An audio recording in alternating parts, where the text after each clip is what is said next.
Okay, he's right there. You want to keep it down? He didn't hear me. Dr. Dyer, you want to come join us? Sure, I'd love to. How you guys doing? Great. Good. This chicken's great.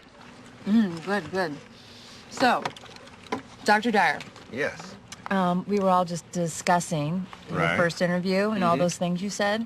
And basically, David thinks that it's all BS. What? David, really?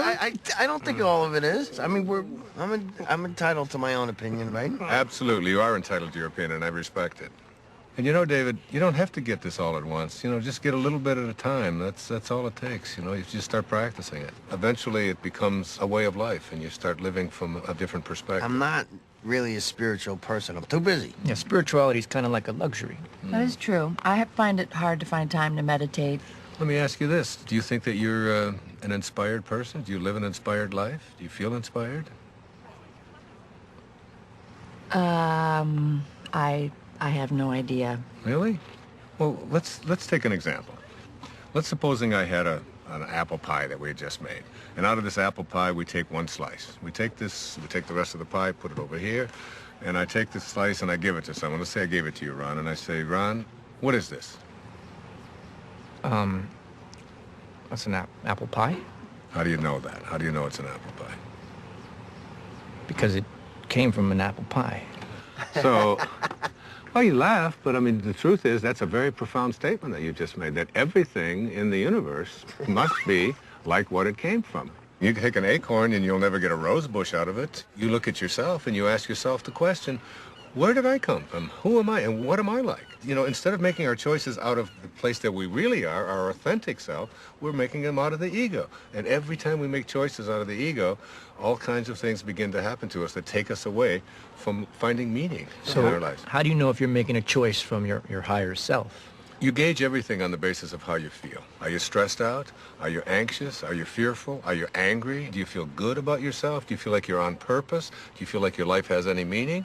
When you're operating out of the only part of yourself that is authentic, bliss is your response. But what about the upside of ambition? I mean, I'm a filmmaker, and if I didn't, doesn't ego serve me? I mean, if I was going with the flow, I'd never get a movie made. That's a conclusion that you come to because you think out of the ego. You know, the fact is that you might even be able to make much greater films if you came out of a higher place.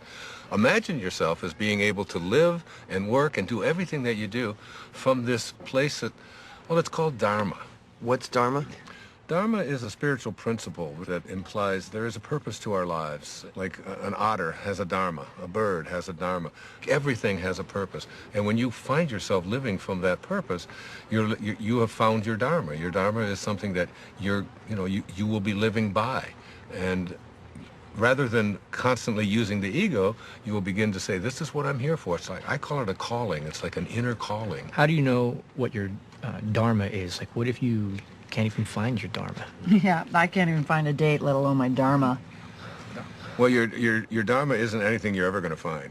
Your Dharma is something that you're always connected to. It is your divine purpose. It is something that you are aligned with throughout your entire life. The ego has kept us away from it. Excuse me, I have to take this. This is what I'm talking about. Yeah. I'm sorry to interrupt. How does this help me find a date exactly? You don't need to find a date. If you live what I'm talking about, you'll understand that everything will be perfect and everyone that comes into your life will come in on time perfectly. You're a divine creation of God. You're a spiritual being. You don't need anyone else to confirm that. I love that. It's true. Dr. Dyer said it was. It is true.